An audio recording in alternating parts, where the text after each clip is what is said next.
Hola a tots, soc Albert Martínez, doctor i coordinador del Servei d'Odontologia de l'Institut Dental Pere Claver i volíem fer un petit vídeo explicatiu sobre les preguntes més freqüents que ens feu els pacients quan hem de fer un tractament d'implants. En primer lloc, dir-vos que un implant no és res més que una arrel artificial, que s'ha pensat molt bé, però simplement és una arrel artificial que col·loquem en l'os quan s'ha perdut una peça dental i tots els tractaments restauradors han fracassat. És una bona última opció, No hem de córrer a fer implants, però quan no hi ha cap més remei, funcionen molt bé. Qui es pot fer els implants? Qualsevol persona que hagi acabat el creixement. És a dir, noies diria que mai abans dels 18 anys i nois potser estiraria fins als 21. A partir d'aquí ja podem recomanar fer tractaments d'implants. I per darrere, de cara a la gent gran, moltes vegades em comenteu, si ja soc gran, jo això no ho compro. Jo defenso que si hi ha un mínim de bon estat de salut, la nostra generació, els nostres grans han lluitat molt, almenys és la meva percepció i per tant crec que es mereixen una bona qualitat de vida. En general, gairebé tothom es pot fer implants. És a dir, el 99% dels pacients tindreu unes condicions mínimes i òptimes per poder fer implants. Hi ha apenas algunes contraindicacions locals i algunes contraindicacions de salut general.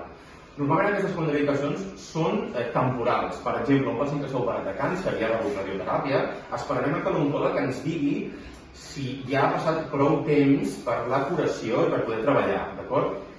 Si un diabètic és un diabètic descontrolat perquè encara no està diagnosticat i té pics de sucre, esperarem que tingui la glicèmia controlada abans de fer un tractament d'implants. Però de la mateixa manera, qualsevol cirurgia oral, no és que els implants siguin diferents d'una extracció dental. Fa mal col·locar un implant? Aquesta és la pregunta, sempre m'ho pregunteu.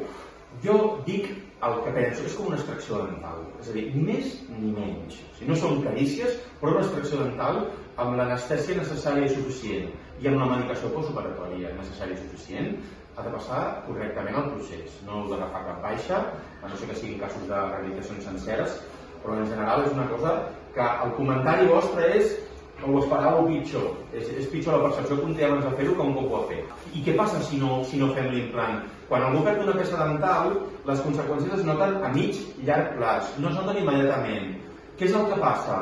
Les peces comencen a moure's, van a buscar aquest espai i, per tant, aquestes separacions que generen entre peces tenen tendència a provocar càries entre les peces. Dificultat de mastegar, això en diem maloclusió, problemes d'estómac, de vegades problemes estètics. Llavors, clar, jo entenc que sempre és un tema, un implant és un cost elevat, però moltes vegades les conseqüències de no arreglar-ho a temps ens provoquen un problema pitjor, amb més dificultats i amb un cost més elevat. A partir d'aquí,